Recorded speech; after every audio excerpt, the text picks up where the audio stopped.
when there's something strange in the internet, who are you going to call? Fortress!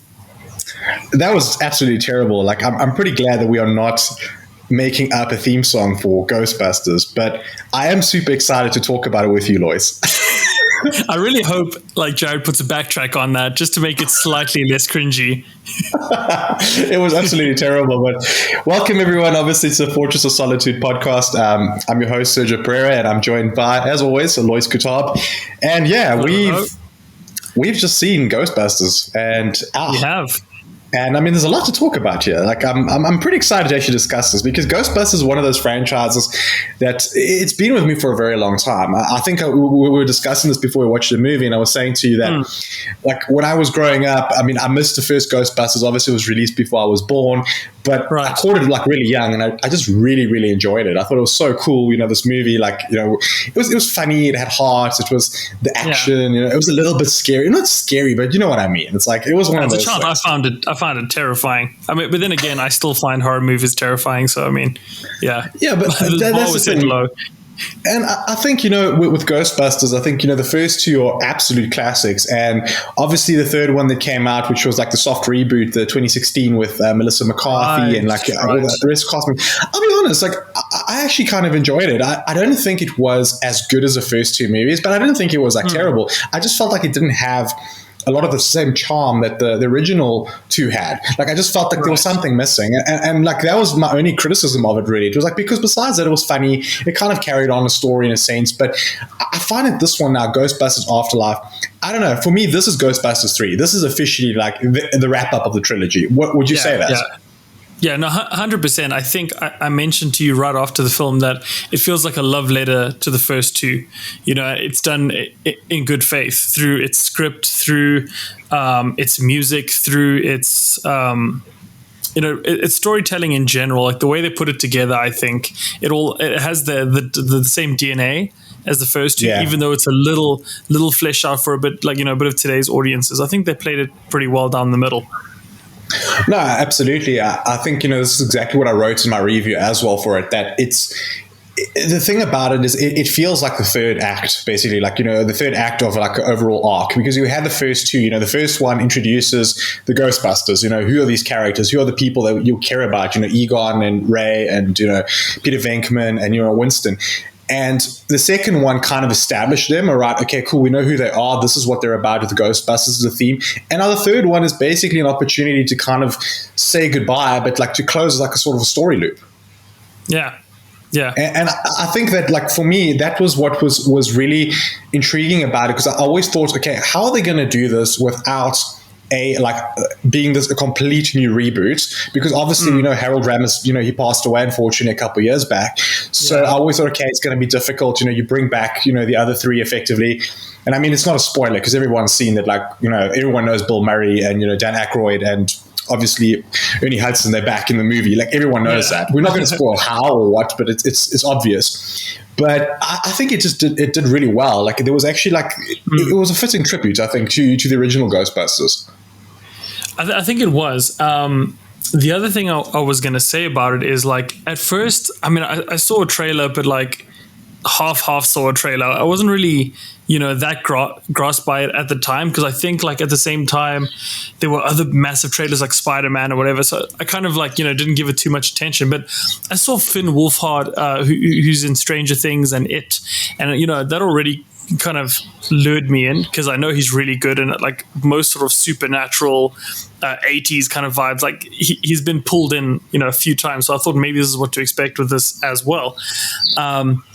But I think that, you know, it felt different. Obviously, it was contemporary. It was, you know, in 2021, which is interesting. Yet, because of where it's situated and like where it all takes place, it doesn't feel. It still feels like a callback to the 80s. I don't know if you agree. Yeah, it does. It feels like those, like, old school sort of, you know, like Goonies sort of adventures, like a little bit of that. Like, not quite Goonies, but that sort of vibe, that era. And I completely agree with you. It's got that sort of, you know, small town vibe with all these kids around. Yes. And I must say, like, whilst Finn Wolfhard is obviously he's a main like actor in the film, and we know all about him. I got to say, McKenna Grace's Phoebe for me was totally awesome, and a podcast like her friend was amazing. Like those two were the heart and soul of the movie, dude. 100%. And it was just so great to see that. And what I really loved about it is, even though McKenna Grace's character Phoebe is obviously, she's modeled on Egon, you can kind of see that, she's inspired by him, and the glasses, the intelligence, and she's also her own sort of character. There's also like a certain sweetness and quirkiness to her. And with the new characters, I found that's what was done really well. Even like Paul Rudd's character, it was just like a Gary. It was just great. Just the way it was done. Like, it wasn't like they were trying to replicate the same formula from, the first two Ghostbusters movies, even though the stories are all tied. Like, everything is tied together. I just found that the characters that were introduced, they were great. They felt original. They were fresh in the series. Yeah. And it just brought like everything together versus like, okay, well, let's just take the archetypes and, quickly make a new movie with these archetypes and make a quick guest appearance by the original Ghostbusters and boom, we've got a new movie. This actually felt like, it was a good story. They carried, like, I don't know. For me, I'm going to call this Ghostbusters Beyond. Like, that's what I'm going to do, like Batman Beyond. So it's like Ghostbusters Beyond, because like, it feels like the end of the tale, which is great because I think it wraps it up nicely. And as a fan of the first two movies, I was just super happy to see like how this movie was treated, because like obviously as a fan you kind of think of, they can go one or two ways generally. And I know that I've seen some of the stuff online has been saying, oh no, it's too much of fan service. And I actually think that's exactly what Ghostbusters needed, because we saw what happened the last time when they wanted to go in a different direction. I mean, it was, kind of like, I don't think there's anything wrong with the 2016 Ghostbusters, like I said, because they were trying to do something different. They were trying to introduce a new generation of Ghostbusters, which makes all the sense in the world. Like, you're taking a popular like franchise and popular IP and you're redoing it. But the fans, they tend to reject that. And now it's now it's something which is like, it's introducing some new characters, but it's still making sure it's kept in that same universe with the original Ghostbusters and the storylines like they're carrying over from those first two movies. And I just find that it's done so much better because it allows you to, have your foot in both camps effectively. Yeah, and I think that's basically the important thing to know going into this movie is that, number one, it's authentic, and number two, it is a family movie for the most part. I don't know about super young kids; they might get spooked out, But like, for the most part, it's a family movie, and I think it does, even though it's got a bit of campiness to it that might seem outdated. It has to have that to be authentic to the original, material, and this is what I think was done well, because sometimes I could see myself, whether it was the dry jokes or whatever, I could just see myself like slapping my forehead, but I mean, you were cackling next to me, and I think that really does bring that same charm from the original through. What did you think though, of I wanted to ask, what do you think of Carrie Coon's Callie, which was the mom? I actually enjoyed Carrie's character because she had quite a bit of like evolution as well.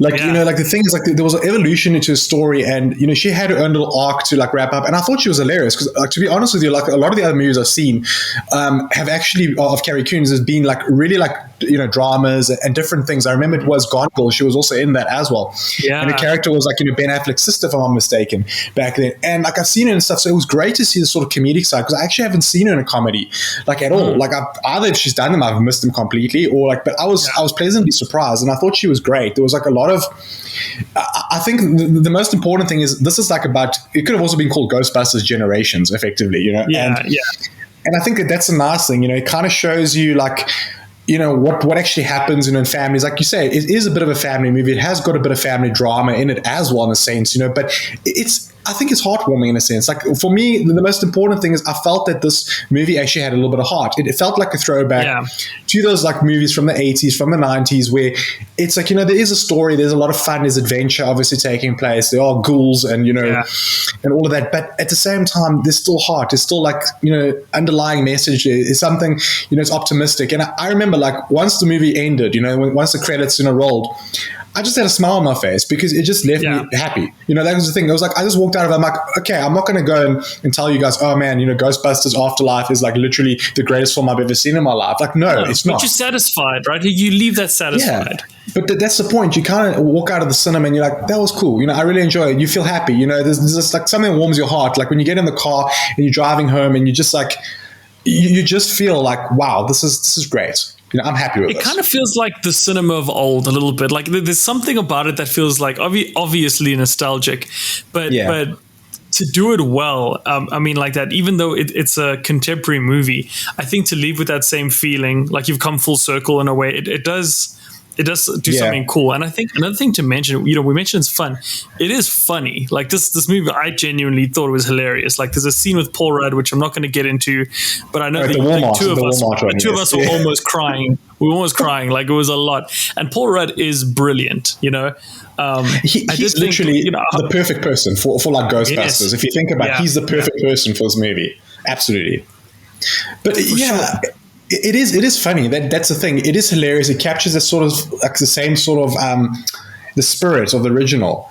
And that's the thing. It does have that spirit. And I think, as you mentioned, it does have like an old school sort of vibe. Like I kind of also remembered like, feelings like Back to the Future, those sort of movies, like all of that era of movies, like, the action sort of comedies, or like, what you would have called it, like, adventure comedies in a sense. Yeah. And I did feel that because it just, the writing, it's fun. It's a bit of a breezy movie. It's not too intense. There's no like, massive plot that you have to unravel. It's like, it's just good, light-hearted fun and entertainment. And I honestly, like, I can see this movie, like, it's going to be a triple threat at night. Like, it's going to be Ghostbusters 1, Ghostbusters 2, and Afterlife. I might watch Ghostbusters 2016 at some point, but I kind of consider that like a parallel universe.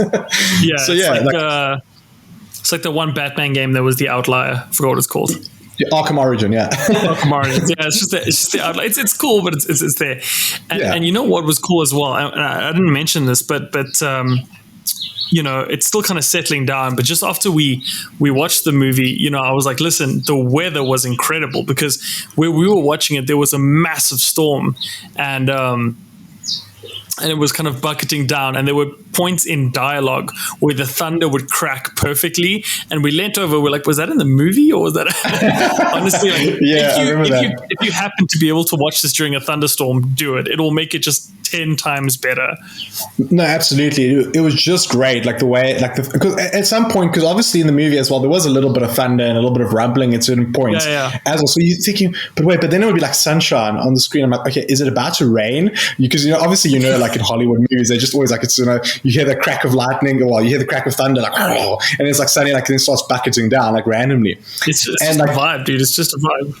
No, it was great. Like I remember it just added to the atmosphere. But yeah, it was so much fun. That ultimately is like, I can't get enough of saying the word fun here, because that's exactly how I felt like throughout the movie. It was just, it's interesting to see, like, especially because of the young cast members, discovering everything about the Ghostbusters, about the Ecto one, and about, learning how to use like all of the Ghostbusters old equipment, and, even suiting up and everything like that. It's fun, man. That's the thing, it's just, that's.